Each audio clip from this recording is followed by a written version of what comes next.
Good morning, welcome to NMS.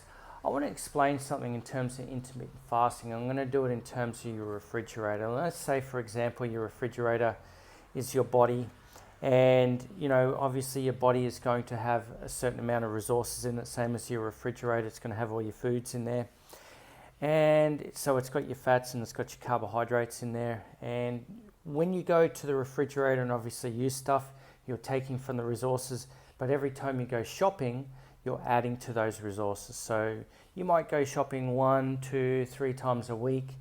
And if you go once a week, you're obviously going to do a big shop and you're going to fill your refrigerator. And slowly over the week, it's going to come down.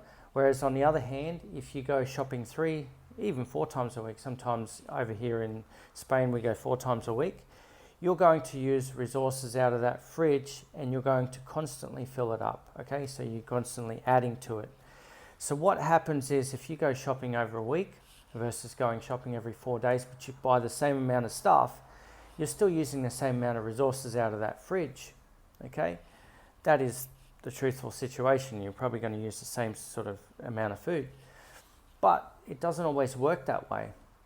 If I go shopping 3 times a week and I go and buy what's needed in the fridge, I'll probably end up buying more stuff because we'll end up using more things, and probably because it's there, but if it's not there, we won't use it.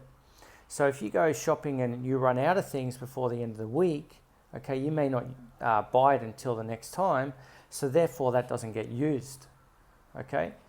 Whereas on the other hand, if you're shopping 3 times a week, you will keep replenishing those things and you'll use it quicker.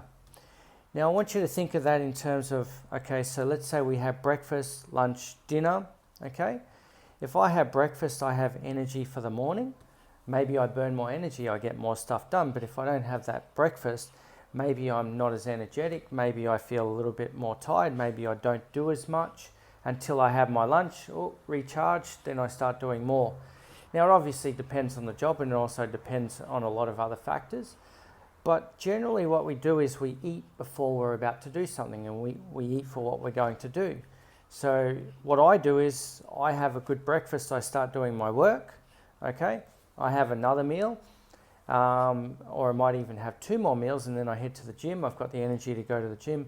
If I didn't have that food, I don't have the same energy. I don't burn as many calories in the gym. I don't train as hard. Therefore, I don't have the energy. And also getting work done, maybe I've got more energy because I've just eaten.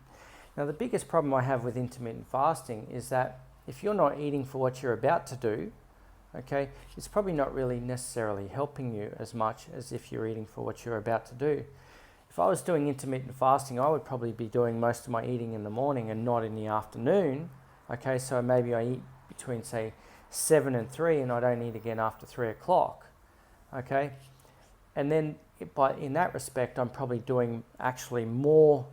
Getting more done with that energy I've just eaten than if I eat in the afternoon. Because what do I need that afternoon energy for?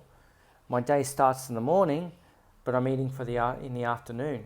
So am I eating for the next day? Well, probably not. Okay. So by doing that, by eating in the morning, you're actually making your intermittent fasting more about what you do for the day, not what you've done for the day, if that makes sense to you. So what I want you to think about for a second is, with intermittent fasting, am I giving myself enough energy for what I've got to do?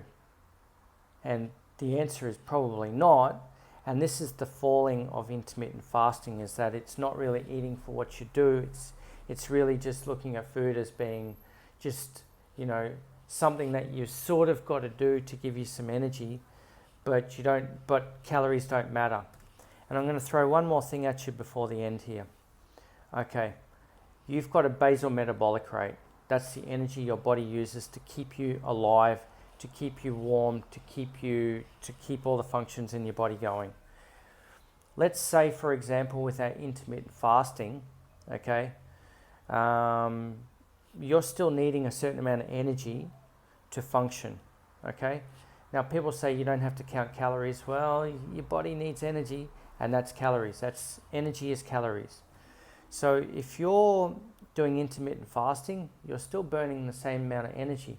If you're eating in an 8-hour window, maybe you're under eating that 8-hour window, but maybe you start to compensate and eat more in that 8-hour window for what you're normally doing, okay?